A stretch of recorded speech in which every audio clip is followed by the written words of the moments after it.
नमस्कार, टीवी7 भारत देख रहे हैं आप। मैं हूं आपके साथ सुनील सिंह पौरुष, लेकर हाजिर हूं आपका खास कार्यक्रम बेबाक सवाल। उत्तर प्रदेश की सियासत में एक बार फिर से वंदे मातरम और शिक्षा व्यवस्था को लेकर घमासान छिड़ गया। इस बार आमने सामने है समाजवादी पार्टी के अध्यक्ष अखिलेश यादव और मुख्यमंत्री योगी आदित्यनाथ। अखिलेश यादव ने बीजेपी पर सीधा हमला बोलते हुए कहा कि बीजेपी वाले वंदे मातरम गा नहीं पाते हैं। इतना ही नहीं, अखिलेश यादव ने प्रदेश की शिक्षा व्यवस्था को लेकर भी सरकार पर गंभीर सवाल खड़े कर दिए। उनका आरोप है कि सरकार ने तकरीबन 26,000 स्कूल बंद कर दिए हैं। अखिलेश ने कहा कि पीडीए के लोग हर स्कूल में जाएंगे और लोगों से कहेंगे कि स्कूल चलेंगे। उन्होंने आरोप लगाया कि प्रदेश की शिक्षा व्यवस्था चौपट हो चुकी है और स्कूलों में शिक्षक तक नहीं है। लेकिन अखिलेश के इस बयान पर मुख्यमंत्री योगी आदित्यनाथ ने भी पलटवार करने में देर नहीं की। मुख्यमंत्री योगी ने साफ कह दिया कि समाजवादी पार्टी को शिक्षा व्यवस्था पर बोलने का कोई अधिकार नहीं है। योगी सरकार की अगर बात की जाए तो मुख्यमंत्री योगी आदित्यनाथ ने यहां पर समाजवादी पार्टी की सरकार के कार्यकाल पर निशाना साधते हुए कहा कि उस समय प्रदेश की शिक्षा व्यवस्था दम तोड़ चुकी थी। यहां तक कि बच्चे अपनी जान जोखिम में डालकर स्कूल में पढ़ने के लिए मजबूर थे। यानी अब सवाल सिर्फ स्कूल का नहीं है, सवाल सियासी दावों और विकास के दावों का है। एक तरफ अखिलेश यादव सरकार पर स्कूल बंद करने और शिक्षा व्यवस्था खराब करने का आरोप लगा रहे हैं, तो दूसरी तरफ मुख्यमंत्री योगी आदित्यनाथ समाजवादी पार्टी के पुराने शासन की तस्वीर सामने रखकर जवाब दे रहे हैं। देखना यह होगा कि शिक्षा के मुद्दे पर शुरू हुई ये सियासी लड़ाई आने वाले दिनों में कितनी बड़ी होती है और क्या स्कूल, शिक्षक और बच्चों की शिक्षा अब उत्तर प्रदेश की राजनीति का एक नया मुद्दा बनता जा रहा है। देखिए क्या कुछ कहना है अखिलेश यादव का और उसके बाद क्या कुछ कहा योगी आदित्यनाथ ने। सीताराम सत श्याम राम तुम नहीं जानते हो, तुम नहीं गा पाओगे, बीजेपी वाले नहीं गा पाते हैं, तुम तो ऐसे सर हिला रहे हो, तुम्हें पता ही नहीं है वंदे मातरम सुजलाम सुफलाम मलय सीताराम। तो हम भी तो गाते हैं सर। टीचर्स वाले दिन हम तय कर लिया है कार्यक्रम और कल जारी कर देंगे उसमें, क्योंकि 26,000 स्कूल बंद हुए हैं। हर स्कूल के सामने हमारी पार्टी के लोग पहुंचेंगे और कहेंगे कि पीडीए स्कूल चलेंगे, क्योंकि पीडीए के लोगों के साथ सबसे बड़ा धोखा हो रहा है। सुजलाम सुफलाम मलय सीताराम सत श्याम राम तुम नहीं जानते हो, तुम नहीं गा पाओगे, बीजेपी वाले नहीं गा पाते हैं, तुम तो ऐसे सर हिला रहे हो, तुम्हें पता ही नहीं है वंदे मातरम सुजलाम सुफलाम मलय सीताराम। तो हम भी तो गाते हैं सर। टीचर्स वाले दिन हम तय कर लिया है कार्यक्रम और कल जारी कर देंगे उसमें, क्योंकि 26,000 स्कूल बंद हुए हैं। हर स्कूल के सामने हमारी पार्टी के लोग पहुंचेंगे और कहेंगे कि पीडीए स्कूल चलेंगे, क्योंकि पीडीए के लोगों के साथ सबसे बड़ा धोखा हो रहा है। सुजलाम सुफलाम मलय बेसिक शिक्षा परिषद का ही आप देखें, आज ये कह रहे हैं कि हम स्कूलों का वीडियो बनाएंगे। जरूर बनाओ भाई। हमने तो ऑपरेशन कायाकल्प के माध्यम से हर स्कूल के अच्छी फ्लोरिंग बनवाने में योगदान किया है। बालक और बालिकाओं के लिए अलग अलग टॉयलेट बनवाए हैं, पेयजल की व्यवस्था दी है, स्मार्ट क्लास और डिजिटल लाइब्रेरी वहां दी है, फर्नीचर देने के कार्य किए गए हैं। हर बच्चे को 1,60,00,000 बच्चे के लिए बैग भी दिया है, बुक्स भी दिया है, 2 यूनिफॉर्म प्रत्येक बच्चे को,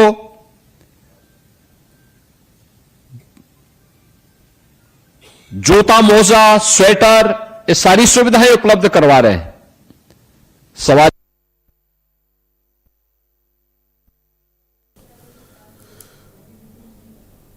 जी हाँ, तो ऐसे में कई सारे सवाल हैं। सवाल ये है कि क्या उत्तर प्रदेश में शिक्षा व्यवस्था योगी सरकार में चौपट हो गई है? क्या उत्तर प्रदेश में 26,000 स्कूल सरकार ने सोची समझी रणनीति के तहत बंद कर दिए हैं? अखिलेश यादव तो यही कह रहे हैं। इसके साथ ही सवाल तो ये भी है कि क्या अखिलेश यादव के शासन में, उन समाजवादी पार्टी के शासनकाल में शिक्षा व्यवस्था सुदृढ़ हुई थी, मजबूत हुई थी, बेहतर थी? अब शिक्षा व्यवस्था बदहाल है क्या? ये पूछा जा रहा है। दावे दोनों ही ओर से किए जा रहे हैं। समाजवादी पार्टी कह रही है कि मौजूदा सरकार ने शिक्षा व्यवस्था को बदहाल कर दिया है, लेकिन मौजूदा सरकार कह रही है कि समाजवादी पार्टी के शासन में तो स्कूलों की ये स्थिति थी कि बच्चे जान जोखिम में डालकर पढ़ने को मजबूर थे। अब शिक्षा व्यवस्था सुदृढ़ हुई है, स्मार्ट क्लास बनी है, लाइब्रेरी बनी है, शौचालय बने हैं, बालक बालिकाओं के लिए अलग अलग व्यवस्थाएं की गई हैं, बच्चों की ड्रेस से लेकर किताब कॉपी झूला बस्ता सब कुछ दिया जा रहा है। बच्चों की कायाकल्प के लिए भी सरकार चिंतित है, पैसा भेज रही है। ये तमाम सारी बातें सरकार की ओर से कही जा रही हैं, जबकि समाजवादी पार्टी इस बात को इनकार करती नजर आ रही है। उन्होंने एक बड़ा विजन और रख दिया है। अखिलेश यादव कह रहे हैं कि टीचर्स डे पर हम हर स्कूल में जाएंगे, पीडीए के लोग हर स्कूल में जाएंगे और पीडीए के लोग स्कूल में जाकर कहेंगे कि ये स्कूल चलेंगे, ये पीडीए के स्कूल हैं, ये स्कूल चलेंगे। यानी ये माना जा रहा है कि जो भी स्कूल सरकार के द्वारा कंबाइंड किए गए, कंपोजिट किए गए हैं, जहां बच्चे कम थे, जहां शिक्षक कम थे, जो नियर बाई स्कूल थे, उनको एक दूसरे में मर्ज किया गया। अब समाजवादी पार्टी के आने वाले समय में जो समाजवादी पार्टी कह रही है कि हमारी सरकार आती है तो हम उन स्कूलों को चलाएंगे, ये बातें समाजवादी पार्टी की ओर से आ रही हैं। स्कूलों की तस्वीरें हम आपको दिखा रहे हैं, ये योगी शासन की तस्वीरें हैं, जहां पर सरकारी स्कूलों में आप देखिए बच्चे किस तरह से संगीत पर भी ध्यान दे रहे हैं, खेल कूद की एक्टिविटी पर भी ध्यान दे रहे हैं और एक बेहतर तरीके से सरकारी स्कूल का माहौल हम आप तक पहुंचा रहे हैं। ये ऑपरेशन कायाकल्प जो सरकार बता रही है, उनकी तस्वीरें हैं। समाजवादी पार्टी कह रही है कि स्कूल तो बदहाल है, हालांकि कई जगह ऐसा रहा स्कूल की व्यवस्था अव्यवस्था को लेकर नहीं, कहीं स्कूल जाने के लिए सड़क खराब है, उस पर बच्चे ऐतराज कर रहे हैं। बच्चों ने सरकार को चेताया भी है। मुख्यमंत्री ने सीधे तौर पर आदेश दिया है, जिले के कलेक्टर और बाकी जिम्मेदार अधिकारियों को कहा है कि किसी भी तरह की कोई भी अव्यवस्था नौनिहालों के सामने नहीं उत्पन्न होनी चाहिए। तमाम अधिकारी उसमें लगे हुए हैं, वो तुरंत जाकर समस्या का समाधान कर रहे हैं। कहीं बच्चे बारिश की वजह से स्कूल में पहुंचने में देरी हो रही है, उन्हें समस्या का समाधान करना पड़ रहा है। तो ये तमाम सारी अव्यवस्थाएं तो दिख रही हैं, लेकिन ये कह देना कि उत्तर प्रदेश में योगी शासन में स्कूल की जो व्यवस्था है वो बदहाल हो गई है, चरमरा गई है, दम तोड़ दिया है, तो शायद इन तस्वीरों को समाजवादी पार्टी को देखना चाहिए। मुख्यमंत्री स्वयं भी स्कूलों में गए हैं, कई स्कूलों में वहाँ का दौरा किया है, बच्चों से मिले हैं। बच्चों के हाथ में अब स्मार्टफोन है, बच्चों को यहाँ सीधे तौर पर जोड़ने की कोशिश हो रही है, क्योंकि ऑनलाइन क्लासेस भी कई मरतबा चली हैं, उन्हें डिजिटल लाइब्रेरी और बाकी चीज़ों से जोड़ने की कोशिशें हुई हैं। तो ये ऑपरेशन कायाकल्प, और ये कायाकल्प की आवश्यकता क्यों पड़ी? कृष्णकांत जी हमारे साथ मौजूद हैं, बाकी मेहमान जल्द ही जुड़ेंगे, उनसे आपको रूबरू कराएंगे। कृष्णकांत जी, समाजवादी पार्टी के शासन में जब सारी व्यवस्थाएं चकाचक थीं, फिर ऑपरेशन कायाकल्प की आवश्यकता क्यों पड़ी? एक बार मैं आऊं आपके पास, बाकी मेहमानों से भी मिलवा देता हूं। आदित्य शेष हमारे साथ हैं, राजनीतिक विश्लेषक। आदित्य जी का बहुत स्वागत है। विवेक पांडे समाजवादी पार्टी के प्रवक्ता हमारे साथ मौजूद हैं, विवेक भाई का बहुत स्वागत है। और retired captain I Singh Bhadauria Bharatiya Janata party के प्रवक्ता अब से कुछ ही क्षणों में हमारे साथ मौजूद होंगे। भदौरिया साहब का भी बहुत स्वागत है। कृष्णकांत जी, क्यों जरूरत पड़ेगी कायाकल्प की? जब सब कुछ चकाचक है तो फिर कायाकल्प की जरूरत क्यों? कायाकल्प की जरूरत तो हमेशा वहीं पड़ती है जहां अव्यवस्थाओं का आलम हो। देखिए, मैं इसके दो एस्पेक्ट हैं सुनील जी, मैं कहना चाहूँगा कि पहली बात यह है कि सपा की सरकार में ऐसा नहीं है बिल्कुल कि काम नहीं हुआ, काम उन्होंने भी किया है। शिक्षा जगत के लिए जो उनके जो अपने जो आदर्श थे, खासकर जो बुनियादी शिक्षा की बात हो रही थी, समाजवादी कल्याणकारी योजनाएं वो शिक्षा में लाए, उसको लेकर आगे बढ़े, लेकिन जिस तरह से अपेक्षित परिणाम होने चाहिए थे वो परिणाम नहीं मिले। और जब सरकार जाती है, उसके बाद योगी सरकार आती है, तो उनके सामने में चुनौती थी कि शिक्षा की जो व्यवस्था है, जो चरमराई थी, उसको भी सही करना था। और जो स्मार्ट क्लासरूम है, जिस तरह से दुनिया अभी विकास के रास्ते पर हमारा देश भी बढ़ता जा रहा है, तो जो आईटी क्षेत्र में जो परिवर्तन है, जैसे कंप्यूटर है, लैब है, नए नए तकनीक का उपयोग है, खेलकूद के जो साजो सामान है, जो लाइब्रेरी हैं, और ख़ासकर जो पुस्तकों का जो एक चयन किया गया, जो एनसीईआरटी या सीबीएसई, उसको लेकर तो बहुत तरह के काम योगी सरकार ने किए हैं। हाँ, एक दो मसले ऐसे रहे हैं योगी सरकार में जिस पर कि सपा सरकार हमलावर है और बार बार ध्यान आकृष्ट कर रही है। वो है कि बच्चे कैसे स्कूल तक आएँ। मतलब स्कूल तो हैं, अच्छे स्कूल हैं, शिक्षक हैं, बच्चे आ भी रहे हैं, उनके आवागमन को लेकर ये सवाल उठ रहा है कि कहीं कहीं बिल्कुल रोड खराब हैं, उनकी बदहाल स्थिति है, उसको लेकर काम किया जाए। देखिए, अगर क्वालिटी एजुकेशन की बात कर रहे हैं तो योगी सरकार लगातार एक इनोवेटिव आइडियाज़ को लेकर स्कूल में लेकर आ रही है। सरकार बच्चों के सामने पेश कर रही है और जो एक परिवर्तन होने चाहिए उसके हिसाब से सरकार काम कर रही है। तो अगर आप कंपेरिजन करेंगे सपा सरकार और योगी सरकार में, तो ऐसा है कि थोड़ा सा एज जो है ज़रूर योगी सरकार के पास है, क्योंकि वो बच्चों को क्या ज़रूरत है, क्या आवश्यकता है, कैसी शिक्षा दी जाए, और जो परिवर्तन हो रहे हैं खासकर भारत समेत पूरी दुनिया में आईटी के क्षेत्र में, एआई के क्षेत्र में, खासकर जो कंप्यूटर है उसको लेकर के बच्चे कितने जागरूक रहे हैं, और जो परिवर्तन हो रहे हैं दुनिया के अंदर में, उसको योगी सरकार बच्चों के सामने लाना चाहती है। जी, आदित्य श्रेष्ठ जी, आप कैसे देख रहे हैं? आरोप प्रत्यारोप की राजनीति जारी है, चुनावी माहौल कह लीजिए वो चकाचक है उत्तर प्रदेश में।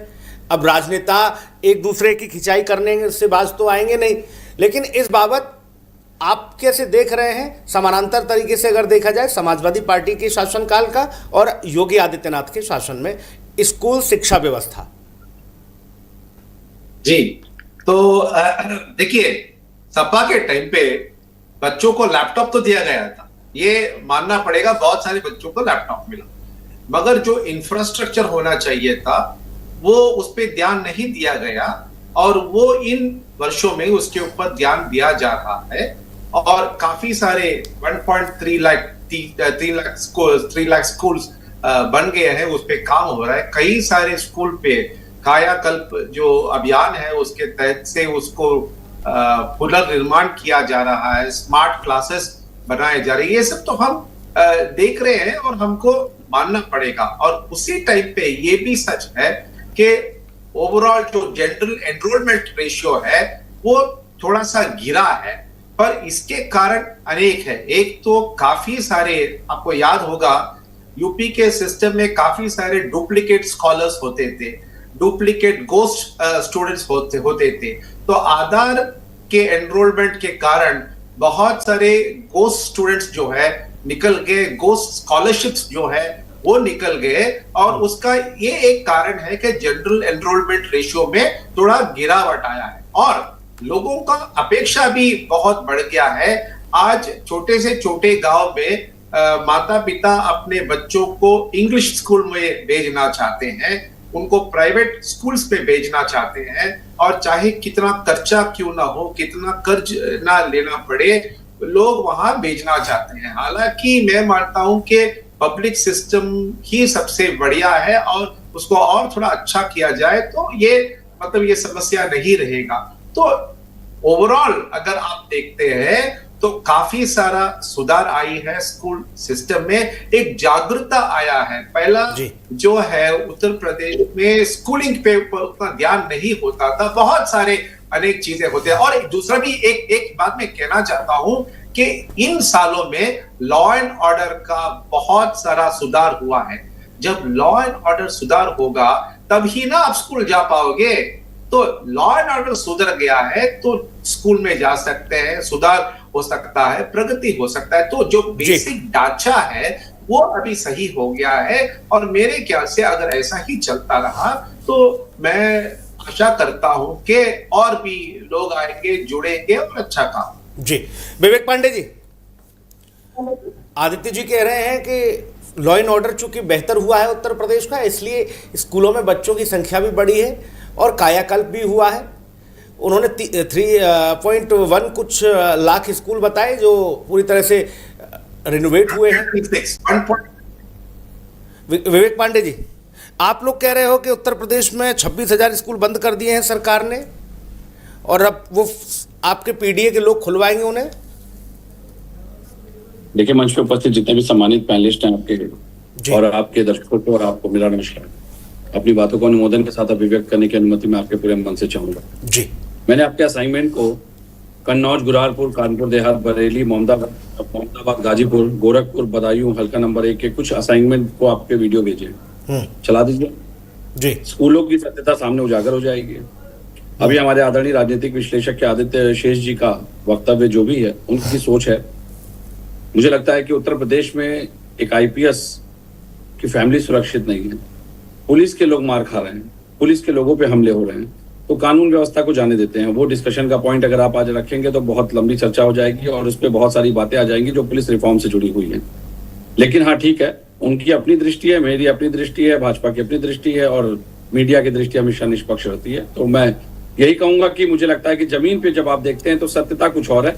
मैं तो हमेशा निवेदन करता हूं भाजपा से कि आपके पास रिटायर्ड कई आईपीएस हैं, किसी एक को गृह मंत्रालय दे दीजिए जिसकी एक्सपर्टीज को आप इस्तेमाल कर सके गृह मंत्रालय संचालन के लिए, ताकि कानून व्यवस्था सही दिशा में संचालित हो सके। अपनी आत्ममुग्धता को संतुष्ट करने से बेहतर है किसी रिटायर्ड आईपीएस को गृह मंत्री बना दीजिए। आपके पास तो कई आईपीएस है। बहरहाल किसी दिन रखिएगा, उस पर लंबी चर्चा करेंगे डिटेल के साथ। बहरहाल स्कूलों की अगर बात करें, देखिए सबसे बड़ी बात क्या है, शिक्षा मित्रों का नियमितीकरण हमने किया था। 1.40 लाख शिक्षा मित्रों को सहायक अध्यापक के रूप में नियमित करने का कार्य हमने किया, जिनकी तनख्वाह भी हमने 39,000 से 40,000 रुपए करने का काम किया। लेकिन 2017 में आते ही सुप्रीम कोर्ट में पैरवी न होने के कारण, स्टेट का रिप्रेजेंटेशन सही न होने के कारण उस समायोजन को रद्द करके उनकी तनख्वाह को 10,000 रुपए कर दिया गया था और वो लंबी लड़ाई आज भी जारी है। तनख्वाह नहीं विवेक भाई, अब बात बता रहे हो तो पूरी बता के चलो। तनख्वाह नहीं, उसमें से कईयों की छुट्टी भी हुई, बहुत छुट्टी, उसमें से कईयों की छुट्टी हुई और जो आपने समायोजन किया था ना, जो भर्ती की थी शिक्षा मित्रों की, वही बेबुनियाद थी। वो कहां टिक पाई कोर्ट में? हाँ, वो टीटी बीएड वाले बच्चे जो पढ़ लिख कर आ रहे थे उनको अवसर नहीं मिला।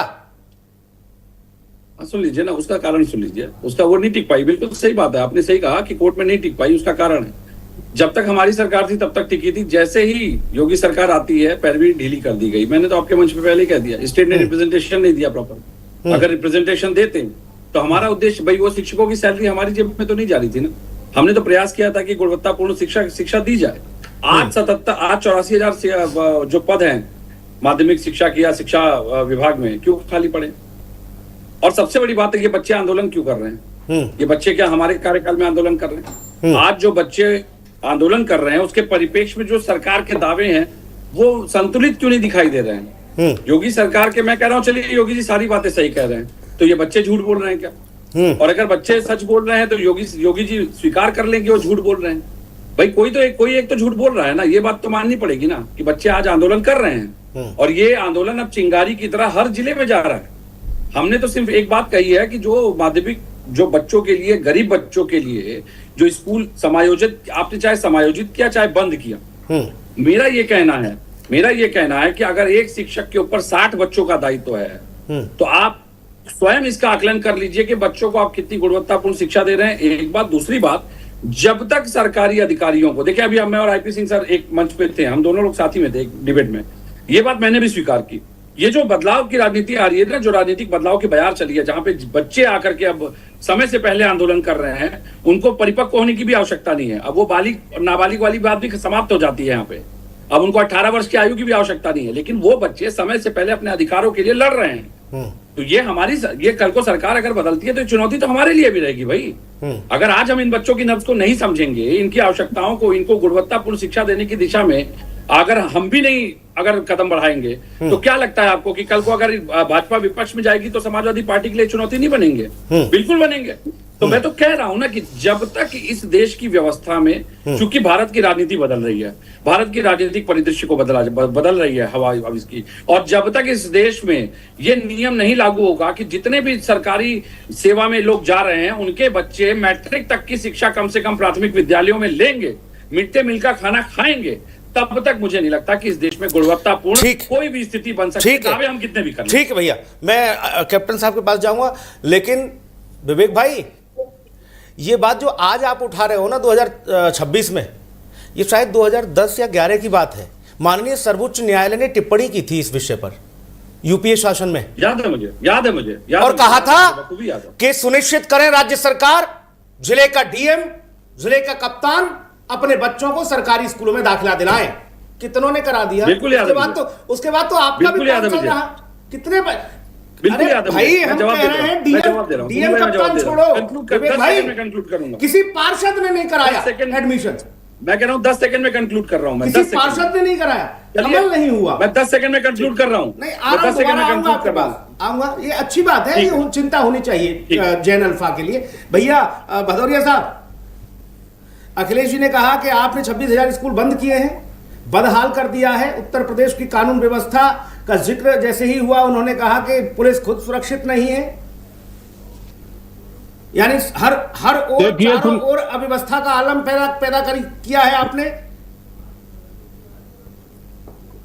देखिए सुनील सिंह, चुनाव नजदीक है और चुनाव को देखते हुए अखिलेश अनाप शनाप बयानबाजी कर रहे हैं और टोटल वो झूठ बोल रहे हैं, सत्यता वहां कहीं है नहीं। आपने भी अभी अपनी स्क्रीन पे चला के दिखाया स्कूलों की व्यवस्था कितनी बेहतरीन है, जिसमें शिक्षा के अच्छे स्कूल हैं, अच्छी यूनिफॉर्म है, बच्चे अच्छी तरह से पढ़ रहे हैं, उनके लिए अच्छी अच्छी लाइब्रेरी बनी है, कंप्यूटर लैब बनी हुई है, और आपने ही चला के दिखाया कि सब कुछ है। अगर कहीं थोड़ी बहुत कोई कमी है तो उसके लिए बिल्कुल योगी जी ने प्रशासन अधिकारियों को कस दिया है कि कहीं से भी किसी की भी कोई गलती मिलेगी तो जवाबदेही उसकी तय होगी। तो कहीं कोई कमी तो रही नहीं। अब रही अखिलेश जी की बात, अखिलेश जी कह रहे पीडीए जाएगा ठीक कराएगा। अरे अखिलेश जी, आप इतने ही पीडीए के शुभ चिंतक हैं तो आप बता दें आपकी पार्टी के कितने लोग जो है ना सरकारी स्कूलों में अपने बच्चों को पढ़ाते हैं। और अखिलेश जी, आप खुद अपने बच्चों को इंग्लैंड में क्यों पढ़ा रहे हो? 3 के 3 बच्चे आप इंग्लैंड, शुरू से आपने इंग्लैंड में पढ़ाए हैं। तो अखिलेश पीडीए तो बात करते हैं, क्या पीडीए के साथ चल रहे हैं अखिलेश जी? तो खेल ये है कि चेहरा हमारा कुछ है, कहेंगे हम कुछ, करेंगे तो चेहरा चरित्र जब तक इन राजनीतिक पार्टियों का एक जैसा नहीं होगा तब तक इनकी सोच इसी तरह की रहेगी। ये दूसरे के लिए तो उदाहरण दे देते हैं मगर वो उदाहरण अपने ऊपर लागू नहीं करते। तो अखिलेश जी, पीडीए के जब लोग उसमें पढ़ने जाएंगे तो आप भी अपने बच्चे क्यों इंग्लैंड में पढ़ा रहे हैं? आप भी अपने हिंदुस्तान में पढ़ाइए। क्या हिंदुस्तान की शिक्षा आपके हिसाब से अच्छी नहीं है? क्या हिंदुस्तान के कानून नियम आपके हिसाब से अच्छे नहीं है? और रही कानून व्यवस्था की, लॉ एंड ऑर्डर की बात, तो अखिलेश यादव के टाइम तो पुलिस अधिकारी, आईपीएस अधिकारी सुरक्षित नहीं थे। क्या शैलेंद्र सिंह को भूल गए? शैलेंद्र सिंह ने मुख्तार अंसारी के पास एलएमजी पकड़ी थी, पोटा लगाया था, तो मुलायम सिंह ने उन्हें ही सस्पेंड कर दिया, उन्हीं को हटा दिया। पहले जांच से हटाया, बाकी बाद एक केस लगा के उनको सस्पेंड कर दिया। ऐसे कितने अधिकारियों के साथ हुआ था, एक के साथ नहीं। अभी एक तो हमारी पार्टी में सांसद है, उस टाइम वो जो डीजीपी हुआ करते थे उन्होंने क्या क्या बताया है। तो ये अपने पहले अपना चरित्र देखे। इनके टाइम क्या मुख्तार अंसारी किसका था? अतीक अहमद किसका था? जितने 1 2 नहीं 10 के 10 पुलिस अधिकारी अपने गोदाम में बंद कर दिया सिर्फ इसलिए कि उसके घर पे चले गए थे। और मुलायम सिंह क्या कह रहे थे? अरे अतीक भाई तुम्हें हमारी कसम है, इनको छोड़ दो, बात खराब हो जाएगी, सरकार बदनाम हो जाएगी। तो इस तरह की सरकार चलाने वाले आज लॉ एंड ऑर्डर की दुहाई दे रहे हैं तो बड़ा शर्म आती है। मुझे बड़ा हास्यपद लगता है कि इससे ज्यादा हास्यपद कुछ हो नहीं सकता। जिनके यहाँ से गुंडे सरकार चलाते थे, माफिया सरकार चलाते थे, जिनके यहाँ भू माफिया, रेत माफिया, दारू माफिया, इस तरह के माफिया हावी हुआ करते थे। और हर थाने में एक यादव जरूर होता था, चाहे वो थाना इंचार्ज हो या सेकंड हो, चलती उसी की थी। और साथ साथ एक पार्टी का नेता उस क्षेत्र को पूरा कोऑर्डिनेट करता था, उसके हिसाब से थाना चलता था। तो ये लॉ एंड ऑर्डर की बात कर रहे हैं, किसने नहीं देखा उस टाइम? यही आज बच्चे कम से कम सुरक्षित पढ़ तो रहे हैं। इनके टाइम तो स्कूल जाने से डरते थे। स्कूलों को खास करके लड़कियों को माँ बाप स्कूल में भेजने से डरते थे कि पता नहीं कब हमारी लड़की का अपहरण हो जाए, घर वापस आएगी कि आएगी भी नहीं। पांडे जी जवाब दीजिए। वो कह रहे हैं जायज बात है। आपने आपके शासन में क्या नहीं हुआ भाई साहब? आज पुलिस सुरक्षित। अरे सुनिए भाई, मैं तो कह रहा हूँ कि काश के सत्ता में होते। इतनी बातें जो रो रहे थे बैठ करके, काश के सत्ता में होते। मुझे तो लग रहा है कि हमारी सरकार चल रही है, अभी भी विपक्ष में ही बैठे हैं। रुदन प्रलाप तो 9 साल के बाद भी हिंदू मुसलमान पे टिका है, उसके आगे तो बढ़ नहीं सकते ये लोग। अपनी जिम्मेदारी कभी तय नहीं करेंगे, हिस्सेदारी और साझेदारी पे कभी खुलासा करेंगे नहीं, क्योंकि जिम्मेदारी तय नहीं होती भाजपा में। आपको भी पता है ना, रेजिग्नेशन होता है ना जिम्मेदारी तय होती है। अब देखिए सबसे बड़ी बात, अब सुनील भाई आपने ये थोड़ा सा आपकी तरफ से मुझे मजबूती आपको देनी पड़ेगी। मैंने कहा ना, इन्होंने आपके दिखाए वीडियो का जिक्र कर दिया जिसमें सरकार की सुशासन बड़ी अच्छी दिखाई दे रही है। कुछ वीडियो मैंने भी भेजे हैं, अगर आपकी इच्छा हो चलवा दीजिए, वरना सोशल मीडिया पे तो सारे वायरल हैं। इनकी सुशासन की दुर्गति और इनके योगी आदित्यनाथ जी के झूठ उसमें खुले साफ उजागर हो रहे हैं। कितना इन्होंने सुशासन किया है, कितना इनके स्कूलों पे काम हुए, सब उसमें उजागर है। और प्राथमिक विद्यालय से बिल्कुल मैंने इसलिए कहा दाएं बाएं मैं नहीं जा रहा, लेकिन आपकी कानून व्यवस्था की स्थिति की पोल तो वही आईपीएस खोल रहा है जिसकी मां के साथ बेरहमी से अत्याचार होकर उनका मर्डर कर दिया गया। उसी जिले की कप्तान बता रहे हैं, पुलिस बता रही है कि गहने रिकवर हो गए, और वो खुद बता रहे हैं कि भैया गहने तो चोरी नहीं हुए। तो आपकी कानून व्यवस्था की दुहाई आप अपने पास रखिए, किस जिले में कौन कितना ठाकुरवाद है, वो हम उस चर्चा पे जाएंगे तो बहुत लंबी चर्चा। मैं फिर कह रहा हूँ आप डिटेल मत करिए। हाँ ठीक है, विषय है जिम्मेदारी तय करने की बात करिए, आज विषय नहीं है, आज शिक्षा पे अगर आप मसला मुझसे आना चाहते हैं तो मैं खुल करके बात करूं फिर। नहीं खुल करके रहने दो, फिर वो उसमें बहुत सारे कांड खुल जाएंगे। ठीक है, ठीक है। 2021 की यूपीएसआई भर्ती में सुन लीजिए, 2021 की यूपीएसआई भर्ती में 150 से अधिक एफआईआर में 60 से अधिक सेंटर मालिकों को नामजद किया गया जाता है। एसटीएफ ने 15 लाख से 50 लाख तक के रेट पकड़े बाकायदा, और उसमें भी कई लोगों को नियुक्तियां दे दी गई, बाकायदा नौकरियां बेची गई हैं उठा उठा करके इनकी सरकार में। 10 से अधिक पर्चे उत्तर प्रदेश में लीक हो गए हैं, लेकिन उसके बाद भी ये दावे सुशासन के कर रहे हैं। इस देश के लिए इससे शर्मनाक क्या रहा होगा कि एयरफोर्स तक से आपने सहायता ले ली, उसके बाद भी नीट के परीक्षा के पर्चे लीक हो गए, और उसके बाद अभी भी एग्जाम पर्चे लगा। एयरफोर्स के बाद तो फिर नहीं हुआ लीक। आप क्या एयरफोर्स के बाद फिर नीट कहाँ लीक हुआ? मेरा कहने का, अरे क्या बात कर रहे हैं आप? एयरफोर्स के बाद कहाँ लीक हुआ? उसके बाद तो बच्चों के रिजल्ट भी आ गए। राजस्थान नहीं, आपको राजस्थान की स्थिति नहीं पता? अरे भाई, एयरफोर्स से जब गया पर्चा फिर कहाँ लीक हुआ? ये तो आखिरी में इन्होंने जोखिम लिया। नहीं, राजस्थान में पेपर, राजस्थान में सॉल्वर भैया कैसी बात कर रहे हो अभिजीत पांडे? राजस्थान में नीट का पेपर लीक हो जाए और फिर देश भर में बवाल नहीं होगा? हम भी बच्चे सेलेक्ट हो गए भैया, हम भी खबरें पढ़ते हैं। बच्चे रिजल्ट आ गया बालकों का, मैं नहीं चलता, बालकों का रिजल्ट आ गया दादा, मिठाई बट गई घर में, कहाँ लगे वो अभी? वो रिजल्ट भी समायोजित नहीं हुआ प्रॉपर, उस रिजल्ट में भी हेरफेर था। अब मैं मुझसे बुलवाएंगे तो मैं सारा डेटा लेके बैठता हूँ। हो सकता है आपके पास अखिलेश जी से ज्यादा जानकारी हो सकता है अखिलेश जी से ज्यादा जानकारी हो। मैं कह रहा हूँ, मैं आपको भेजूंगा, आपको शायद जानकारी ना हो, जैसे मैंने कुछ वीडियो भेजे हैं आपकी जानकारी में नहीं थे, मैंने भेजे, चलवा दीजिए। हमारी जानकारी में सब है, हमारी जानकारी में सब है। हमने वही स्कूल वाला ही मसला उठाया कि स्कूल के अंदर क्या क्या सरकार दे रही है, क्या नहीं दे रही। ठीक है, अब आप कहीं गली मोहल्ले सड़क नाली नुक्कड़ अगर कहीं रास्ता खराब और ये सब चीजें हैं तो फिर ये मेरे चर्चा का विषय थोड़ा सा दूसरा है। स्कूलों के अंदर क्या हुआ, स्कूलों में अंदर क्या व्यवस्था है, बाउंड्री वॉल कैसी है, नए भवन बने नहीं बने, लाइब्रेरी बनी नहीं बनी, ये तमाम सारी चीजें हैं। इस पर आपने कितना काम किया और भदौरिया जी ने कितना काम किया, आज मैं वही तो कह रहा हूं, अगर इन्होंने काम आदित्य शेष जी तो ये मीडिया के आदित्य शेष जी रोक रहे हैं भाई। आपने तो मीडिया के आपने इस चर्चा का मूल तंत्र निकाला कि कानून व्यवस्था सुदृढ़ हुई है उत्तर प्रदेश की, इसलिए बच्चा स्कूल जा पा रहा है, बिटिया जा पा रही। विवेक पांडे कह रहे हैं कि पुलिस खुद सुरक्षित नहीं है, पुलिस खुद सुरक्षित नहीं है, इसलिए, हालांकि उन्होंने एक घटना का जिक्र किया है जो आईपीएस की माता के साथ जो हुआ है उस मामले में, लेकिन 2016 2 जून 2016 जवाहर कांड को कैसे भूल जाओगे?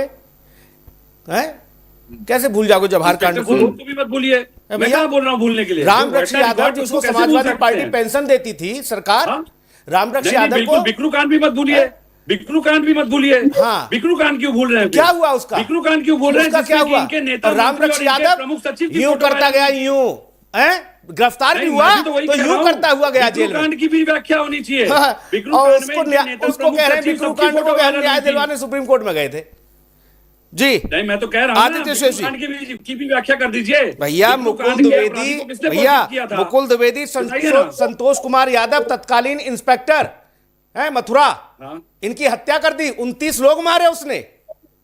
और बिक्रू कांड में तो कोई मारा नहीं था। हाँ, बिक्रू कांड में पुलिस वालों को जिसने मारा उसका एनकाउंटर हो गया, वो पहुंच गया अंजाम तक, वायरल थी, उसके अंजाम तक पहुंच गया, वो लोगों के नाम ना है सामने, इसलिए उसको अंजाम तक पहुंच गया। सचिव सुन लीजिए भाई, आप सुन लीजिए, सुनील भाई बैटिंग या तो वो करेंगे, या तो मैं करूंगा।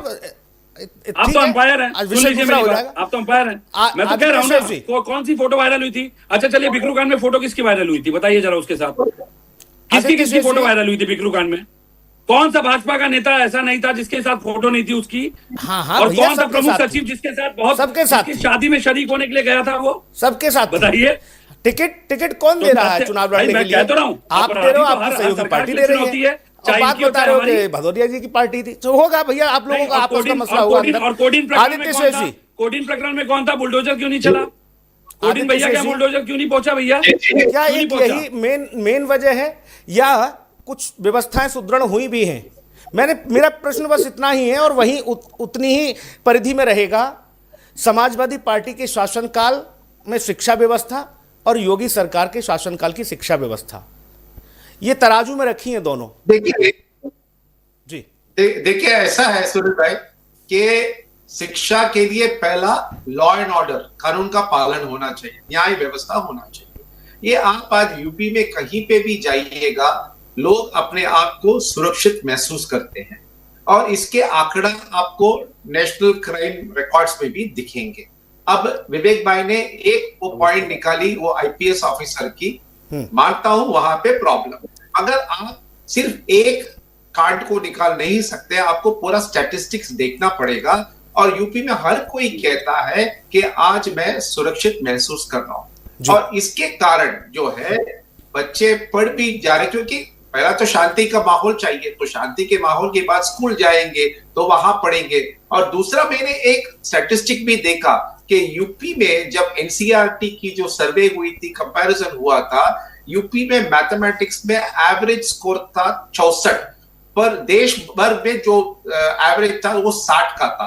तो इन सालों में यूपी में मैथमेटिक्स के ऊपर, साइंस के ऊपर, लैंग्वेजेस के ऊपर काफी इन्होंने फोकस दिया है, और जो लर्निंग आउटकम्स हैं इसको भी प्रायोरिटाइज किया जा रहा है, इसका भी आकलन किया जा रहा है, और इसके ऊपर फोकस है। दूसरा बात मैं ये कहना चाहता हूं कि यूपी भर में लोग मानते हैं कि समस्या है और कभी इधर प्रॉब्लम हो सकता है, मगर एक चीज तो उनके मन में है यूपी में कि योगी बाबा जो है, योगी जी जो है, उस पर कार्रवाई करेंगे। समस्या हल होगा नहीं होगा, पकड़ा जाएगा, पकड़े भी गए हैं। मुझे अभी भी याद है जब मैं कुंभ मेले पे गया था तो पुलिस वाला ने खुद हमसे कहा कि यहाँ अतीक अहमद का होता था और हमारे लोगों को पकड़ के जाता था, और योगी जी आने के बाद हमने रास्ता तोड़ दिया और अब उसका जो हुआ वो हुआ। तो लोग जो है देख रहे हैं कि क्या क्या हो रहा है, विजन मतलब विजिबल है, जो भी लॉ एंड ऑर्डर में है वो विजिबल है। तो इधर उधर का तो कार्ड हो सकता है, कोई परफेक्ट स्टेट तो नहीं है, और यूपी तो बहुत बड़ा स्टेट है, 22 करोड़ लोगों का स्टेट है। इसीलिए मैं मानता हूं कि ओवरऑल अगर आप देखोगे तो इंप्रूवमेंट ही हुआ है। अब विवेक जी वो माने नहीं माने वो अलग बात है, क्योंकि उनकी राजनीतिक कंपल्शंस है, वो मैं उसके ऊपर मैं बहस नहीं करूंगा। फिर भी उन्होंने भी ये मान लिया है कि ठीक है अब सुधरा गया है, पर उनके कुछ पॉइंट्स है उसको हम सुन रहे हैं। तो मेरे ख्याल से ओवरऑल हम ये नहीं कह सकते कि जो प्रगति हुआ है वो नहीं हुआ है, तो हुआ है। कभी भी इस तरह की चीजों को लेकर, जैसे विवेक पांडे जी की सरकार के टाइम पे जो लैपटॉप बांटने की बात आई थी, विवेक भाई आप लोग लगातार इस बात को कहते हो मंच से, अध्यक्ष जी भी कहते हैं कि हमने लैपटॉप दिए बच्चों को, इन्होंने लैपटॉप नहीं बांटे, इन्होंने ये सब। योगी सरकार में भी कुछ बच्चों को लैपटॉप मिले, हम ये नहीं कह रहे सब बच्चों को मिले, कुछ बच्चों को लैपटॉप बांटे ये लोग, कुछ बाकी चीजें भी करी। अगर ये भदौरिया साहब ये कहते फिरें, कृष्णकांत जी आपके पास आ रहा हूं, भदौरिया साहब ये कहते फिरें कि भाई साहब हमने किसान सम्मान निधि तो छोड़ो, हमने लखनऊ में बुलाकर माननीय किसानों को यहां ट्रैक्टर की चाबी सौंपी। अब बताओ, ट्रैक्टर की चाबी, विवेक भाई लैपटॉप छोड़ो, किसानों को ट्रैक्टर बांटे इन्होंने। अब बताओ, लेकिन इसका मतलब ये नहीं कि किसानों, एक भैया सवाल हो जाता मेरा, पूछा मैं तो जा रहा हूं कृष्णकांत जी के पास, है ना, ट्रैक्टर बांटे, लेकिन हम ये भी नहीं मान सकते कि ट्रैक्टर बांट देने भर से क्या किसानों की समस्याओं समाधान हो गया, सारी समस्या खत्म हो गई? नहीं। आलू के किसान की समस्या समाप्त हो गई? नहीं। हम ये भी नहीं मान सकते, ऐसे ही नहीं मान सकते जैसे ये कह दिया जाए कि हमने बच्चों को लैपटॉप दिया था, क्रांति आ गई। अच्छा, नहीं आई क्रांति भाई साहब, लैपटॉप बांटे अच्छी बात है, लेकिन क्रांति नहीं आई। कृष्णकांत जी, ये दोनों बातें हैं कि किसान की समस्या ट्रैक्टर देने भर से भी नहीं हल हो पाई, और बच्चे को लैपटॉप मिलने से भी व्यवस्था, शिक्षा व्यवस्था सुधर नहीं पाई। देखिए, शिक्षा की बात हम कर रहे हैं, उसे किसान की भी बात आ गई, क्योंकि किसान को भी जोड़ना बहुत ज़रूरी है, क्योंकि हमारी जो राष्ट्रीय चेतना है और जो राष्ट्र की जो पहिए घूमते हैं उसे किसानों का बहुत बड़ा रोल होता है। अभी बात ये हो रही थी कि अखिलेश सरकार में शिक्षा की क्या स्थिति थी, एजुकेशन किस तरह से इम्पार्ट किए जा रहे थे और योगी सरकार में किस तरह से काम किए जा रहे हैं। अभी मैं आंकड़ों पर नज़र डाल रहा था, तभी सज्जन कह रहे थे कि 60:1 की बात हो रही थी शिक्षक की। तभी हम देख रहे थे कि अखिलेश सरकार में जब उनका शासन था 12 से लेकर 17 तक में, तो 39 बच्चों पर एक शिक्षक हुआ करते थे सुनील जी, और अखिलेश जी की सरकार में 25 बच्चे पर एक शिक्षक हैं। रही बात की संस्थानों की बात है, तो अगर योगी सरकार के में देखें आप, तो आयुष विश्वविद्यालय खुले हैं, सुहेलदेव विश्वविद्यालय खोले गए हैं, और कई जो IIT IIM है उसका भी विस्तार एक्सटेंशन किया गया है। हालांकि लखनऊ में है, लखनऊ का एक्सटेंशन नोएडा में भी है। तो मैं ये कह रहा था कि जिस तरह से प्राथमिक शिक्षा की बात हो रही है, बेसिक शिक्षा की बात हो रही है, वो कोई भी सरकार रही हो, आपको उसको केवल हम एक कंप्यूटर ला दें, लैपटॉप ला दें और IT का बहुत सारे उपकरण ला दें, लैब ला दें, उससे समाधान नहीं होगा। आपको हर स्तर पे काम करना होगा कि शिक्षा की जो बदहाल स्थिति है, एक उत्तर प्रदेश जिससे कि बच्चे बहुत ही तेज़ तर्रार है, पढ़ने में उनके IQ लेवल भी बहुत अच्छे हैं, अगर उनको वो परिवेश, वो माहौल नहीं मिलेगा, मुझे नहीं लगता कि बच्चों के भविष्य से हम एक तरह से खिलवाड़ी कर रहे हैं। कि आप विश्वविद्यालय तो बना दिए, कॉलेज तो बना दिए, जो हमारे शिक्षक है उनकी एक गुणवत्ता हो, और बच्चे को जो हम एजुकेशन देने के लिए जो हमारे पास इक्विपमेंट, आजकल स्मार्ट कंप्यूटर आ गया है, इलस्ट्रेशन है, हम उसको दिखाते हैं, प्रोजेक्टर पे भी दिखाते हैं, तो तमाम चीज़ें ले आते हैं। लेकिन वो गुणवत्ता कैसे कायम की जाए, इसके लिए सरकार को, चाहे योगी सरकार हो या कोई भी सरकार हो, उनको उस पर काफ़ी मेहनत करनी पड़ेगी। देखिए, तमाम चीज़ें बात होती है। और एक बात और मैं कहना चाहूँगा सपा के साथी से कि जब चुनाव नज़दीक आता है, 2027 में चुनाव होने हैं, मुझे लगता है कि अक्टूबर नवंबर तक ये पूरा माहौल तैयार हो जाएगा, तो चुनाव के आते ही मुद्दे तलाश किए जाते हैं। मुद्दे योगी सरकार में भी तलाशे जा रहे हैं, सपा सरकार भी तलाश रही है। अब देखिए, राधाकृष्णन की बात आ गई, डॉक्टर सर्वपल्ली राधाकृष्णन। जो डॉक्टर सर्वपल्ली राधाकृष्णन थे, इससे बड़े शिक्षक आज तक भारत में, अगर आधुनिक भारत की बात करेंगे तो कोई नहीं हुए। पुरातन में जाएंगे तो एक से एक स्कॉलर रहे हैं, शिक्षाविद रहे हैं, शिक्षक रहे हैं। अगर उनकी बात अब ये कर रहे हैं कि शिक्षक दिवस पर जो 5 सितंबर को होता है, हम क्या करेंगे, जितने अभी बंद किए गए बेसिक स्कूल बंद किए गए हैं या उसको मॉडिफिकेशन किया गया, आंदोलन करेंगे। फिर आगे आंदोलन की राह पर, आंदोलन से कोई शिक्षा व्यवस्था नहीं सुधरनी है। शिक्षा व्यवस्था सुधारने के लिए जो एजेंसियां हैं, जो विश्वविद्यालय, जो कॉलेज हैं, विश्वविद्यालय हैं, संस्थान है, और जो उनको चलाने वाली संस्था है, उसके ऊपर में काम करना होगा। उसमें क्वालिटी के लोग रखने होंगे, उसमें स्कॉलर्स रखने होंगे कि कैसे शिक्षा की बदहाल स्थिति को सुधारा जाए। एक जमाना था कि उत्तर प्रदेश में चोरी सरेआम होती थी, नकल का एक उदाहरण पेश किया जाता कि देखना है तो आप उत्तर प्रदेश जाइए। एक जमाने बिहार में भी ऐसी स्थिति थी, तो उस पर योगी सरकार ने जरूर नियंत्रण किया है। और रही बात ये कि भरोसे की बात है कि बच्चे आज स्कूल तक खींचे आ रहे हैं, पढ़ने के लिए जा रहे हैं, बालिकाएं आ रही है, तो इसके पीछे में उस सुरक्षा का जो एक माहौल है सुनील जी उत्तर प्रदेश में, वो मिल रहा है। उनको पता है कि हमारे बच्चे स्कूल तक सही से जा रहे हैं, आ रहे हैं। अब देखिए, एका दुक्का घटना होती है, वो IPS की माँ को मार दिया या इस तरह की घटना होती है, हर सरकार में होती रही है। तो अब एक विषय को लेकर हम अभी बात नहीं करेंगे, हम शिक्षा की बात करेंगे। योगी सरकार प्रयास, ऐसा नहीं कि सपा सरकार में काम नहीं, उन्होंने भी लैपटॉप दिए, साइकिल बांटी, बच्चों के लिए काम किए, स्कूलें खोली, ऐसा नहीं कि उनके समय में नहीं हुआ है। लेकिन ये कंपेरिजन हो रहा है कि बेहतर कौन रहा है, तो अगर उसमें देखेंगे, आंकड़ों पर अगर नज़र डालते हैं और जो रिपोर्ट आ रही है, जो लोग जा रहे हैं वहाँ पर, अगर उसको अगर देखा जाए, एक तरह से निगाह डाली जाए, तो योगी सरकार थोड़ा सा उनका एज ज़्यादा है। विवेक भाई, आपको आवाज आ रही है विवेक भाई? हाँ, बिल्कुल आ रही है विवेक भाई। क्या दलगत राजनीति से ऊपर उठकर हम आज जिन नौनिहालों का जिक्र कर रहे हैं, जिस पर चर्चा हो रही है, जिसे एक नया नाम दिया गया कि जैन अल्फा, इस जैन अल्फा के लिए हम लोग खुले दिल से, बड़े दिल से नहीं बात कर सकते, या हमेशा यही बात होगी कि हमारी सरकार, तुम्हारी सरकार, ये तमाम सारी चीज़ें? क्या हम सत्य को स्वीकार नहीं कर सकते? कर सकते नहीं, हैं सत्य को स्वीकार करने के लिए, सत्य को स्वीकार करने के लिए समझना चाहूंगा विवेक भाई, चूंकि लंबा अनुभव रहा है आपका, पार्टी में आप सक्रिय रहे हैं और बाकी बेसिक मुद्दों पर भी आप लगातार समाज में दिखते रहते हैं। विवेक भाई, क्या इन 10 वर्षों के भीतर नकल पर, खास तौर पर मैं पूछ रहा हूं आपसे, और इसीलिए मैंने कहा कि दलगत राजनीति से ऊपर उठकर थोड़ी सी बात हो जाए, हाई स्कूल हो या इंटरमीडिएट हो, क्या नकल पर विराम लगा है आपके दृष्टिकोण से? नहीं, देखिए सवाल यहाँ पे दो है जो आपने पूछा। मैं अब राजनीतिक बात नहीं कर रहा, अब मैं एक सामान्य अधिवक्ता और एक उत्तर प्रदेश के नागरिक की हैसियत से बात कर रहा हूँ। सवाल यह है कि उत्तर प्रदेश का पूरा वोट किसी एक राजनीतिक दल को नहीं मिलता, वहां पक्ष है तो विपक्ष भी है। सवाल यह है कि अगर आप किसी के साथ न्याय कर रहे हैं तो दूसरा स्वयं को अन्याय, उसके साथ अन्याय हुआ ऐसा महसूस क्यों कर रहा है?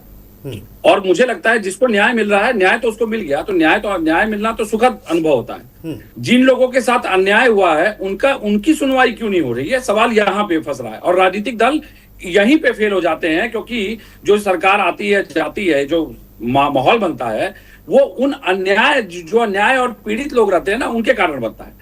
मेरा पूछ रहा है 69,000 शिक्षक भर्ती का समायोजन आज तक क्यों नहीं हो पाया भाई? उसका समाधान ही नहीं निकल पाया, ना कोई संवाद कर रही है सरकार। 2021 की यूपीएसआई भर्ती आपने भी खूब कवर की थी, ऐसी बात नहीं है, मुझे पता है आपने बहुत बखूबी कवर किया था, आपने भी उनकी बच्चों की आवाज खूब उठाई उसमें, लेकिन क्या न्याय हुआ? जो पकड़े गए उनको तक ज्वाइनिंग दे दी गई। और 10 से अधिक उत्तर प्रदेश में पर्चे लीक होने के बाद अगर कोई सरकार का प्रतिनिधि संवाद करने के लिए तैयार नहीं है बच्चों से, और सीधे आप एक राजनीतिक मंच पे केवल ये दावे करिए कि उत्तर प्रदेश में सब कुछ बढ़िया है, तो ये उन बच्चों के साथ पीड़ाजनक माहौल तैयार करता है जिन बच्चों ने उस परीक्षा में अपने भविष्य को खो दिया। उत्तर प्रदेश में कितनी परीक्षाओं के कारण कितने ओवर एज बच्चे हुए हैं, क्या उनको कोई अवसर मिला? मैं तो मुद्दे उठा रहा हूं एक सामान्य नागरिक की तरह। मेरा अपना भतीजा नीट की तैयारी कर रहा है इस समय, पहला पेपर उसका इतना बढ़िया गया कि हम लोग भी एक्सपेक्ट कर रहे थे कि उसका हो जाएगा, दूसरा पेपर लेकिन पहला पेपर कैंसिल हुआ, दूसरे पेपर में मार्क्स कम हो गए। अब बताइए अगर उस डिप्रेशन में आके उसने कोई गलत कदम उठा लिया तो उसका जवाबदेही कौन तय करेगा? चलिए एक छोटा सवाल पूछ लेता हूं, सरकार में है 9 साल जी। हालांकि जो विषय विवेक उठा रहे हैं कृष्णकांत जी, वो विषय तो है ही, लेकिन हम सिर्फ मीठा मीठा गप कड़वा कड़वा थू करेंगे तो फिर मामला गड़बड़ हो जाएगा। इसलिए आपने जब ये सब चीजें उठाई हैं तो आपको ये भी बताना होगा कि हाँ इन विषयों पर कार्य हुआ है। आपने ये बता दिया, वही है स्थिति कि पानी का आधा गिलास मुझे आधा भरा दिख रहा है और विवेक पांडे जी को खाली। पानी है उसमें, स्थिति भी वही है, नजरिया अलग है। कृष्णकांत जी बिल्कुल, देखिए हम समाज के अंग हैं, पार्टी और प्रवक्ता तो बात की बात आती है। हम सबका कर्तव्य बनता है कि हम अपने राज्य को विकास के रास्ते पर ले चलें, आगे ले चलें और हमारा डंका बजे। हमारे बच्चे जब निकलें भारत के मानचित्र पर और विदेश में जाएं तो नाम रोशन करें, इसके लिए सबको मिलकर काम करना होगा। जो शिक्षा की बदहाल स्थिति है और अगर उसमें कुछ काम किया जा रहा है तो मिल बैठ के बात होनी चाहिए कि हाँ ठीक है, हमने यहाँ तक का काम किया है, हमने स्मार्ट एजुकेशन के लिए वो तमाम सुविधाएं दी है जो हो सकती है। जो विदेश में खासकर आप जापान सिंगापुर की बात करें, वहाँ पर जो स्मार्ट एजुकेशन, चीन में जाकर आप देखेंगे बच्चों को जो खासकर AI का ज़माना आ गया है, कंप्यूटर एजुकेशन है, प्रोजेक्शन है, इसके द्वारा बच्चों को शिक्षा दी जाती है। सुनील जी वो ज़माना गया जब पेड़ के नीचे बैठ के गुरु ज्ञान देते थे और ज्ञान प्राप्त कर लेते, मैं सभ्यता पे आधारित ज्ञान था। अब तो ज्ञान प्राप्त करने के लिए वो तमाम तरह के संसाधन आ गए हैं। जो पहले लोग एकदम किताब में खोए रहते थे, बुकिश नॉलेज होता है, आजकल बच्चों को हर लेवल पर गाइड करने के लिए तंत्र बैठे हुए हैं। उनके स्कूल में है, स्कूल के बाहर हैं, ये बताया जाता है कि आपको ऐसे पढ़ना। एक तरह से आजकल की परीक्षा ऐसी भी होती जा रही है कि किसी तरह से परीक्षा में अंक बहुत ज़्यादा ले आए जाएँ और एग्जामिनेशन पास कर ली जाए जिससे उनको रोज़गार मिल सके। तो एक जो क्वालिटी एजुकेशन की बात हो रही है उसमें भी कमी आई है। तो सरकार को मिल बैठ के काम करना होगा। विपक्ष के जो मुख्य धारा है, खासकर सपा पार्टी है या बसपा है, वहाँ पर कांग्रेस है, सबको मिल बैठ के कि बच्चे सबके हैं, उत्तर प्रदेश में सभी पार्टियों के लोग रहते हैं, एक बार बैठे मंच पर बैठें और ये देखें कि आखिर क्या काम अब तक हुआ है आज़ादी के बाद और अब क्या काम बाकी रहना है, किस एरिया में हमें ज़्यादा काम करना है। क्या शिक्षक की जो गुणवत्ता है उस पर काम किए जाए, बच्चे हैं तो बच्चे स्कूल तक कैसे पहुँचे उस पर काम किया जाए, अगर बच्चे स्कूल में हैं तो उनको क्वालिटी एजुकेशन कैसे दिया जाए। और किताबें खासकर सुनील जी कि बहुत ज़्यादा बच्चों की संख्या ऐसी है उत्तर प्रदेश और खासकर बिहार जैसे राज्यों में जहाँ पर कि बच्चों को किताब कॉपी के लिए, पेन के लिए और संसाधन के लिए तरसना होता है। ठीक है, कंप्यूटर मिले हैं लेकिन सबको नहीं मिल पा रहे हैं। अगर बच्चे दूर दराज में रहते हैं, गांव में देहात में रहते हैं, उनको स्कूल आने के लिए सरकार को व्यवस्था करनी चाहिए। हम कहते हैं कि साइकिल से बेहतर है कि स्कूली बस की व्यवस्था हो जिससे बच्चे स्कूल तक खींचे चले आए। तो मुझे ये तमाम चीज़ें हैं, योगी सरकार ने न केवल इस पर काम किया है बल्कि जो हेल्थ सेक्टर है खासकर सुनील जी उस पर भी काम किया जा रहा है, लाइब्रेरी के ऊपर में भी काम किया जा रहा है। तो मुझे लगता है कि काम इन्होंने किया है, लेकिन अभी भी कहते हैं ना, miles to go before I sleep, अभी बहुत लंबे सफ़र पर तक जाना है, लंबी यात्रा करनी है। खासकर एजुकेशन के क्षेत्र में तमाम सेक्टर में सरकार काम कर रही है, विपक्ष भी तमाम सेक्टर में सवाल पूछे जा रहे हैं, लेकिन एजुकेशन का जहाँ मसला है उसमें सबको मिल बैठ के काम करना होगा, यही समय की पुकार है। सवाल कहते हैं कि जिनके घर कांच के होते हैं वो दूसरों पर पत्थर नहीं उछाला करते, कुछ इस तरह की स्थिति भी है। और जो बाकी सरकारें रही हैं पहले उत्तर प्रदेश में, उनके कार्यकाल को भी नापा तोला जाएगा कि उन्होंने कितना काम किया है। विवेक पांडे हमारे साथ मौजूद हैं, वो उंगली उठा रहे हैं। विवेक भाई, जो बात कृष्णकांत जी, हालांकि आपकी बात अधूरी रह गई थी, उसे पूरा करिए। जो बात कृष्णकांत जी ने कही, क्या हम लोग इस दिशा में काम नहीं कर सकते? हम सिर्फ आरोप, छींटाकशी, कीचड़ उछालना, यही सब करेंगे? कभी सत्ता पक्ष और विपक्ष मिलकर इन जैन अल्फा के लिए एक सहमति नहीं बना सकता? ठीक, आपके सवाल का जवाब देता हूं। जो सवाल मैं उठा रहा था, जिसपे मैं गलती से शायद रिमूव हो गया, जो भी टेक्निकल रीजन रहा, बहराइच में सरकारी प्राथमिक स्कूलों के बच्चों को मुफ्त बांटे जाने वाली हजारों किताब एक कबाड़ की दुकान पे बेचे जाने का प्रकरण आया था। आप लोगों ने भी जोर शोर से उठाया था। 26-27 के लिए छप करके आई थी और 4 रुपए प्रति किलोग्राम के भाव से कबाड़ी को बेच दिया गया था। मुद्दा ये है, इस सरकार में ये नहीं कहा जा सकता सब कुछ सही है, और ये भी नहीं कहना लाजमी होगा कि सरकार कुछ कर रही है। समस्या कहां पे है? समस्या यहाँ पे है कि यहाँ पे समीक्षा का अभाव है, जवाबदेही तय करने का अभाव है। योगी जी के साथ समस्या यह है कि पिछली 14-15 लगातार मीटिंग जो चल रही है उनकी उच्च लेवल की या उच्च स्तरीय जिसे कहते हैं, वो बाकायदा कालिदास मार्ग से सरकार संचालित हो रही है उत्तर प्रदेश की। और ये प्रमुख मीडिया के जितने लोग हैं सभी को पता है, अंदर दबे खाने में सभी राजनीतिक गलियारे में चर्चा है कि अब सरकार कालिदास मार्ग से चल रही है। अब वहां भले 2 अधिकारी भिड़ जा रहे हो, चाहे लड़ जा रहे हो, वो उनका विषय है, लेकिन अब सरकार संचालित हो रही है कालिदास मार्ग से। और उत्तर प्रदेश की जब भी इतिहास की बात होगी तो केवल समाजवादी पार्टी नहीं, भाजपा की भी सरकारें रही हैं। भारत को कहां से कहां तक आने में 70 साल 74 साल में आने में भारत को यहां तक, उसके बाद भी अगर हम अब शिक्षा व्यवस्था पे, मूल शिक्षा, बुनियादी आवश्यकताओं पे अगर बहस कर रहे हैं तो इसके लिए उत्तरदायी कोई एक राजनीतिक दल नहीं है। बिल्कुल नहीं। कल्याण सिंह का राजनाथ सिंह जी का कार्यकाल याद किया जाएगा भाई, और लोग आज भी बिल्कुल लोग आज भी इस बात की वाहवाही करते हैं कि हमने कल्याण सिंह के समय पे देखा उत्तर प्रदेश में एजुकेशन का हाल, राजनाथ सिंह के समय पे भी देखा। लेकिन यह भी सच है विवेक भाई, अब इसे आपको अच्छा लगे या बुरा लगे, नेताजी को जो युवा है ना वो पसंद ही इसलिए करते थे कि नेताजी आ जाएंगे तो नकल चकाचक होगी गुरु। चलो इस बार समाजवादी पार्टी, ये राजनीतिक मतलब है, नहीं ठीक है, मैं इसमें कोई आलोचनात्मक दृष्टि से नहीं देखता। ये चूंकि नैरेटिव वाली बात है, चूंकि भाजपा बहुत पैसा बहाती है इसके पीछे, आपको पता ही है। जो मुख्यमंत्री अच्छे कार्य करता है ना, उसको प्रतिदिन 2 करोड़ से अधिक अपने प्रचार प्रसार विज्ञापन पे खर्च करने की आवश्यकता नहीं पड़ती। जो मुख्यमंत्री वास्तव में शिक्षा की दिशा में उत्तम कार्य कर रहा होगा, कंक्लूड कर रहा हूँ जो आपने कहा, हाँ बिल्कुल लागू होता है। हमारा बजट 100 करोड़ का था, आप भी जानते हैं। हमारे समय में सूचना का विभाग, सूचना का बजट 100 करोड़ होता था, आज 580 करोड़ से अधिक है। आज 580 करोड़ से अधिक है, ज्यादा नहीं। 2015-16 का ही बता दो अखिलेश जी का प्रचार का बजट 100 करोड़, देख लीजिए, आप चेक कर लीजिए, 100 करोड़। ठीक, अरे मैं सूचना की बजट की बात कर रहा हूँ भाई साहब, मैं सूचना की बजट की बात कर रहा हूँ। आदित्य शेष जी, मैं अपने अच्छा, मैं 10 सेकंड में कंक्लूड कर दूं, मैं 10 सेकंड में कंक्लूड कर दूं, एक बात 10 सेकंड में कंक्लूड कर दूं। अभी आ रहा हूं, दोबारा आ रहा हूं आपके पास। मैं अपने आप को गौरवान्वित महसूस करता हूं, मेरे घर के बच्चे सरकारी स्कूल में पढ़ते हैं, मुझे गर्व है, फक्र है इस बात का। मुझसे कई लोग पूछते हैं कि भाई साहब कैसे आजकल देखो इतने मॉडर्न और ये पता नहीं कौन कौन से अगल बगल में स्कूल, कैम्ब्रिज और ये सब है।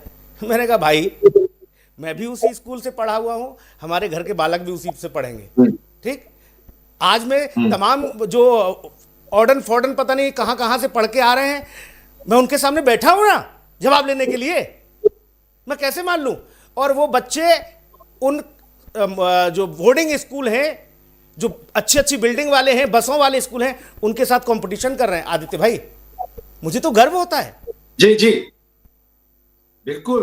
देखिए, अल्टीमेट एम जो होना चाहिए सुनील जी, के प्राइवेट स्कूल की सिर्फ इन्हें गिने चुने लोगों के लिए होना चाहिए, जिसको हम चार्टर स्कूल्स कहते हैं यूएस में, और बाकी सब जो है हमें यही लक्ष्य रखना है कि वो पब्लिक स्कूलिंग सिस्टम से चला जाए, क्योंकि पब्लिक स्कूल सिस्टम में जो है काफी छूट और रियायतें होते हैं। तो मैं समझता हूं कि पब्लिक स्कूल सिस्टम को अगर आप शक्तिवान बना दोगे, शक्तिशाली बनाओगे, तो आपको बाकी कुछ करने की जरूरत नहीं है, इंक्लूडिंग, अभी मैं जो कहने वाला हूं वो पॉलिटिकली सही नहीं होगा, इंक्लूडिंग रिजर्वेशन। अगर आपने किसी को काबिल बना दिया है, आपने किसी को शक्तिवान बना दिया है, तो ये सब जरूरत है नहीं, मगर ये अपनी देश की पॉलिटिकल रियलिटी है। और आपके जैसे कितने और लोग उदाहरण में रह सकते हैं कि जिन्होंने कहा कि मेरे बच्चे जो है पब्लिक स्कूलिंग सिस्टम से आ रहे हैं और मुझे कोई आपत्ति नहीं दिख रहा, मुझे तब तो ठीक ठाक लग रहा है क्योंकि मेरे बच्चे वहां पढ़ रहे हैं। मैं विवेक भाई को यही कहना चाहता हूँ, विवेक भाई समय आया है, समय बदल गया है, अब वो तू मैं का जमाना नहीं रहा। चाहे आप पक्ष में हो, विपक्ष में हो, सत्तारूढ़ हो, विपक्ष में हो, हम सबको एक ही साथ आना है और जो डिस्कशन, जो वाद विवाद करना है ना, वो धरना देके बाहर सब लोग को तकलीफ देके कोई फायदा नहीं है। इसको विधानसभा के अंदर हम बात करते हैं, विवाद करते हैं, ताकि एक कंस्ट्रक्टिव डायलॉग हो और उससे एक समाधान निकले। जी, ऐसा है ही नहीं कि विधानसभा में बोल नहीं सकते। ठीक बात। तो ये विधानसभा में बात करिए, आप ये मामले को वहां उठाइए ताकि इस पर एक सॉल्यूशन निकले। और भी कह रहा हूं, ये धरना देना कोई सॉल्यूशन है ही नहीं, इसको छोड़ देना चाहिए। हम सिविलाइज्ड लोग हैं, सभ्यता से आ रहा है और हमें ये सदन में बोलना चाहिए। ठीक बात। लोग कहते हैं विवेक भाई, आप शिक्षा तो विदेशों वाली दिलवा लोगे बालकों को, बच्चों को, संस्कार कहां से लाओगे? तो हमारा उदाहरण ये होता है, हम सरकारी स्कूल में भैया संस्कार भी बच्चों को दिलवा रहे हैं और शिक्षा भी मिल रही है और वो उनसे कंपटीशन भी कर रहे हैं। खैर, आप अपनी बात रखिए। और दूसरा ये कि एक लगातार ये प्रश्न उठता है, हालांकि इसमें और आप बेहतर तरीके से उसका पोस्टमार्टम कर पाएं। उत्तर प्रदेश लोक सेवा आयोग को समाजवादी पार्टी के शासन में उत्तर प्रदेश लोक सेवा आयोग की जगह उसे उत्तर प्रदेश यादव सेवा आयोग बना दिया था और वो उसके कर्ता धर्ता थे अनिल यादव। विवेक भाई, ये क्यों ऐसा क्यों हुआ? रिकॉर्ड पे हैं जी। हाँ, जो बातें रिकॉर्ड पे हैं उन तथ्यों को मैं झुटलाने का काम नहीं करता। लेकिन ये भी सच है कि बांदा के कृषि विद्यालय में जिस तरह से योगी जी के सजातियों को नियुक्तियां दी गई थी, हर मानकों को दरकिनार करके, चाहे जिस तरह से न्यायिक सेवा में उत्तर प्रदेश के पीसीएस के रिजल्ट्स में जिस तरीके से बाकायदा रिजल्ट जारी होते हैं, 69,000 शिक्षक भर्ती में उपाध्याय तक को ओबीसी की सीट दे दी गई थी। एक कैंडिडेट था जिसका कि बड़ा जोर शोर से नाम आया था। तो ये कहना लाजमी होगा, मुझे लगता है, कि कौन सा आयोग कौन चला रहा है। वास्तविकता यह है कि मुझे जहां तक समझ में आता है कि जब तक एक्सपर्ट लोगों को एक्सपर्ट डिपार्टमेंट नहीं दिया जाएगा, और खास करके गृह विभाग जैसा विभाग, न्याय विभाग जैसा विभाग जब योगी जी स्वयं संचालित करेंगे, तो कोर्ट के माफिया जजों को भी प्रभावित करने हाईकोर्ट के पहुंच जाएंगे और जज स्वयं को उस मुकदमे से अलग कर लेंगे। ये सारी बातें होती रहेंगी। तो सुचिता का पैमाना, ट्रांसपेरेंसी का पैमाना, और रही बात अभी जो आदित्य सर ने कही थी, डेफिनेटली मुंबई में रह करके आदित्य सर बखूबी जानते हैं कि इस तरीके के स्कूलों का वहां पे क्या हाल है। प्राथमिक विद्यालयों की बात ही नहीं होती स्कूलों में अब मुंबई जैसे शहरों में। जो म्यूनिसिपैलिटी के स्कूल हैं, आदित्य सर को भी पता है कि किस क्लास के लोग वहां पढ़ रहे हैं, क्योंकि वहां पे जिस तरह से विब्ग्योर और जो बड़े बड़े बजाज और न जाने किस तरह के, सुन लीजिए सर मेरी बात तो आ जाए, मैं भी मुंबई से ही पला पड़ा हूँ, मुंबई में बैठा हूँ, सुन लीजिए। तो जिस तरह से जीडी सोमानी टाइप के स्कूल हैं, मेरा सिर्फ इतना कहना है, हर प्राइवेट स्कूल को भी 10% कम से कम एक क्लॉज दिया गया है। क्या कभी किसी स्कूल का ऑडिट होता है? कभी किसी स्कूल का ऑडिट होता है कि वो 10% गरीब बच्चे पढ़ रहे हैं कि नहीं पढ़ रहे? क्या रीजन है कि आखिर प्राइवेट स्कूलों में मर्जिंग की जा रही है? अरे प्राइवेट स्कूलों की मर्जिंग सरकारी स्कूलों में क्यों नहीं हो रही है? सवाल तो ये उठना चाहिए। इंफ्रास्ट्रक्चर के मामले में, एजुकेशन के मामले में सरकार पीछे क्यों भाग रही है भाई? सरकारी स्कूल कोई सरकार हो, मैंने पहले कहा आने वाले समय में सरकारी स्कूल प्राइवेट स्कूल में कहां मर्ज हो रहा है? अरे उत्तर प्रदेश में समायोजन ही तो हुआ है। उत्तर प्रदेश की शिक्षा नीति में समायोजन ही तो किया गया है। प्राइवेट स्कूल में सरकारी स्कूल का विलय हो गया, ये तो नई घटना बता रहे हैं आप। नहीं, क्यों? सरकारी स्कूलों का समायोजन प्राइवेट स्कूलों में नहीं किया, प्राइवेट विद्यालयों में नहीं किया गया भाई। अरे भाई, आपने 2024 की 23-24 की शिक्षा नीति में क्या था बता रहे भैया? बताइए। सुनो, अब आपने कहा हम मुंबई बैठे हैं, थोड़ा उत्तर प्रदेश आओ विवेक भाई, हम गुजारिश कर रहे हैं आप। सरकारी स्कूल को सरकारी स्कूल में ही समायोजित किया है, प्राइवेट में नहीं किया। ऐसा कौन सा किसका दिमाग फिर गया है क्या? 2023-24 की जो शिक्षा, अरे सुन लीजिए भाई, 2023-24 की जो शिक्षा नीति थी उसमें कई सरकारी विद्यालयों को क्या समायोजित नहीं किया गया था प्राइवेट संस्थानों में? ठीक। आप पक्का, आप कंफर्म भाई, है? हम कह रहे हैं जो 26,000 स्कूल बंद करने की आप बात कर रहे हो, ये मैं इनको 26,000 सरकारी स्कूलों की बात नहीं कर रहा हूं, मैं सरकारी शिक्षा स्कूल नीति में की ही बात कर रहा हूं, मर्जर 23 किया गया से। है, प्राइवेट स्कूल में नहीं किया गया। किस राज्य की शिक्षा नीति लेके बैठ गए भैया? मैं यूपी की बात कर रहा हूँ, आदित्य शेष मैं जी, यूपी की बात कर, मैं आपको जियो भेजूंगा। अरे चलिए मैं आप आपको हमें जियो भेज जियो दूंगा। भेजो, फाइल आप भेजो बताइए। और अध्यक्ष जी को भी भेजना। आदित्य शेष जी, हाँ, ठीक, ये तो definitely नई बात भेजूंगा। बताई मैं विवेक भेजूंगा और इस भाई मुद्दे को भी ने। उठाऊंगा हालांकि मैं। बंबई बैठे बता रहे हैं वो, लेकिन उन्होंने कहा कि प्राइवेट स्कूल में मर्ज हो गया सरकारी स्कूल। हाय हाय हो जाएगी भाई साहब उत्तर प्रदेश अरे में। हाय हाय बिल्कुल। हो जाएगी, हाय हाय। प्राइवेट निजीकरण करने के लिए तो पूरी तरीके से सरकार काम कर रही है। देखो भैया, देखो बोलो, आटे में नमक दुनिया खाती है? आटे में नमक, विवेक भैया आप मुस्कुरा तो रहे हो, ठीक है मनी मन, आटे में नमक तो दुनिया खाती है। अब ये कहो कि नमक में ही आटा मिला के खा लो, ससुरा रोटी बना के, वो नहीं बन पाएगी। आदित्य जी जी देखिए, जो 25,000 स्कूलों का जो कंसोलिडेशन हुआ है वो क्यों हुआ है? क्योंकि कुछ ऐसे स्कूल्स है, सब कुछ करने के बाद भी जीईआर बढ़ नहीं रहा था। तो अगर वो एसेट को हम प्रॉपरली एलोकेट कर देते हैं तो उसका जो परिणाम होगा वो और भी अच्छा होगा। तो बहुत सारे इन 25,000 स्कूलों में जीईआर कम होने के कारण या उस इलाके के प्रॉब्लम के कारण इनको मर्ज किया गया है। उसमें मुझे कोई प्रॉब्लम नहीं दिखता। हाँ, उस सीधी एरिया के सीधी लोगों बात को गांव देहात का व्यक्ति भी जान गया, गांव का गरीब किसान भी जान गया कि उसके बालक वाला स्कूल को दूसरी जगह क्यों मर्ज किया गया है। सीधी थ्योरी है उसमें। जहां 40 बच्चों पर एक मास्टर है, जहां 5 बालकों पर 4 मास्टर हैं, वो 5 बालकों वाला स्कूल 40 वालों में समाहित किया और 4 मास्टरों को उठाकर 5वें में डाला, तो 5 मास्टर हो गए 50 बच्चों के ऊपर। ठीक, ये हुआ और कुछ उल्टा सीधा नहीं किया उसने जी।